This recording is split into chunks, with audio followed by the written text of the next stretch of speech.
गोस्तनी नदी किनारे उस पार घना जंगल है और इस पार हरा भरा गांव है। घने जंगल में शेर, हाथी, बंदर, खरगोश, हिरण और कछुए के साथ सिंह भी रहते थे। उस जंगल का राजा सिंघम है।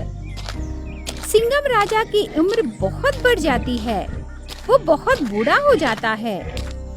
एक दिन सिंघम राजा उसके गुफा में आंखें बंद करके आराम कर रहा था। तब सिंघम राजा के भतीजे पुम्बा और टुम्बा वहाँ आते हैं। टुम्बा गुफा के बाहर खड़े रहकर इधर उधर देखने लगा। वो पहरा करते समय पुम्बा सिंघम के सर पर ताज चुराने की कोशिश करने लगा। दोनों भतीजे सिंघम राजा का ताज चुराने की कोशिश करते समय सिंघम राजा की नींद खुल के आंखें खोलता है। तब पुम्बा एकदम से डर कर बूढ़ा सिंघम से ऐसे कहने लगा, मामा तुम सोए नहीं क्या? मैं अभी तक नहीं सोया पुम्बा, लेकिन इस समय तुम दोनों भाई मेरी गुफा के पास क्या कर रहे हो? कुछ नहीं मामा, तुम बूढ़े हो गए ना। आज तुम क्या खाए मामा? हम वही देखने आए थे। सच? तो तुम मेरे सर पर रही ताश को क्यों हाथ लगाए? वो मामा, तुम सो रहे थे ना, ताश तुझे चुक जाएगी सोचकर मैं बस निकाल रहा था। ये ताश मेरे सर पर कई सालों से लगी है पुम्बा, और तुम्हारी मंदबुद्धि आज तक नहीं बदली ना। बूढ़ा शेर उन्हें डांटने पर टुम्बा आके ऐसे कहने लगा, अरे मामा, हर समय तुम हमें डांटते रहते हो।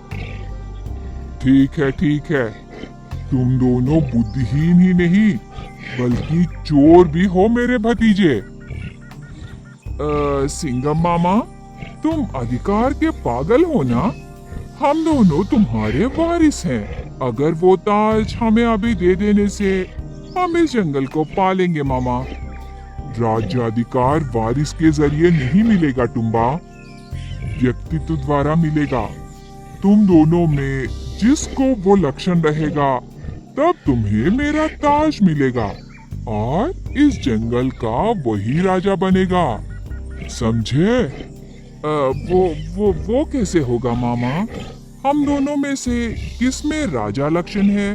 तुम परीक्षा करो मामा। ठीक है, इस जंगल का राजा बनने के लिए केवल शारीरिक शक्ति रहने से काफी नहीं है, बुद्धि बल भी चाहिए टुम्बा। इसीलिए मैं तुम दोनों को परीक्षा करूंगा।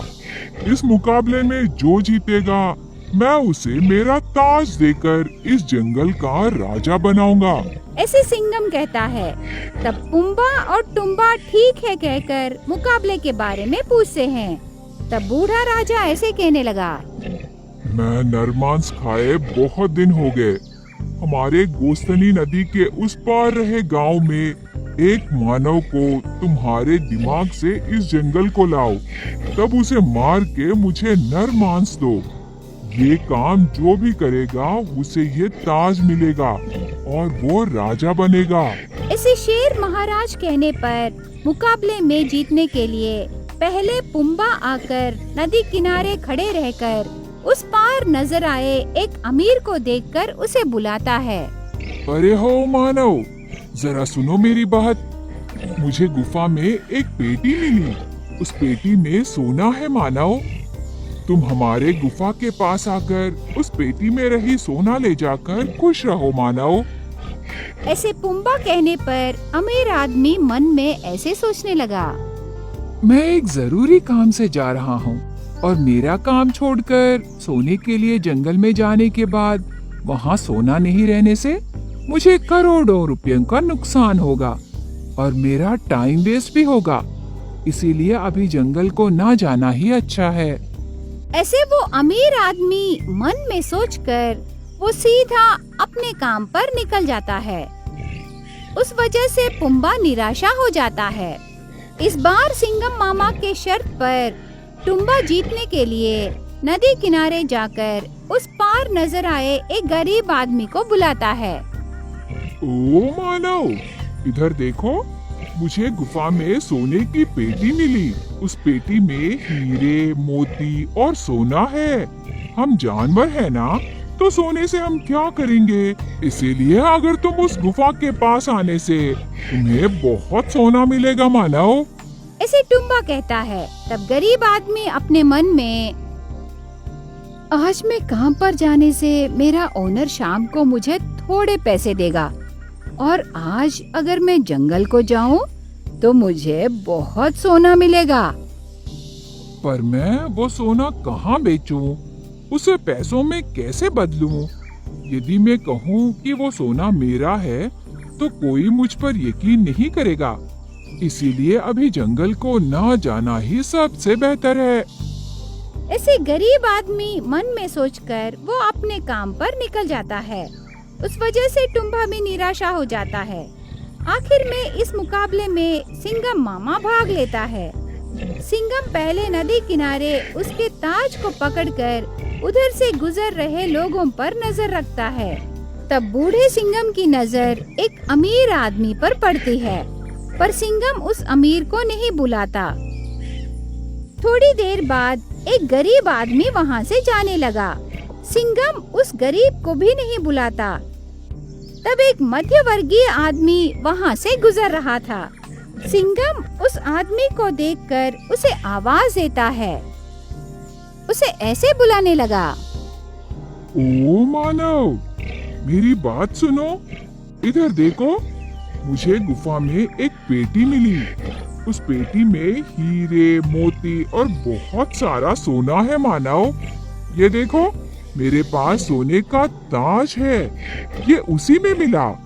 ये सारी संपत्ति हम क्या करेंगे मानव?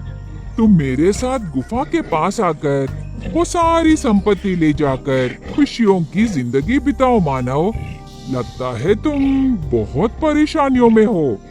आओ, जल्दी आओ, भगवान ने तुम्हें बेहतरीन मौका दिया है। ये संपत्ति ले जाओ मानव। ऐसे सिंघम कहता है। तब वो लालच आदमी उसकी सारी परेशानियों को याद करके उसके काम छोड़कर वो सोने के लिए जंगल को जाता है। तब सिंघम उस मध्यवर्गीय आदमी पर एकदम से वार करके उसे नीचे गिराकर उसका गला घोंट के मार डालकर उसका खून पी लेता है। तब पुम्बा और टुम्बा बूढ़े सिंघम मामा की बुद्धिमती पर आश्चर्य हो जाते हैं। इस जंगल का राजा बनने की क्षमता उनमें नहीं है कह के मुकाबले में हार स्वीकार करके सिंघम मामा के साथ पुम्बा और टुम्बा भी नर मांस खाने लगे।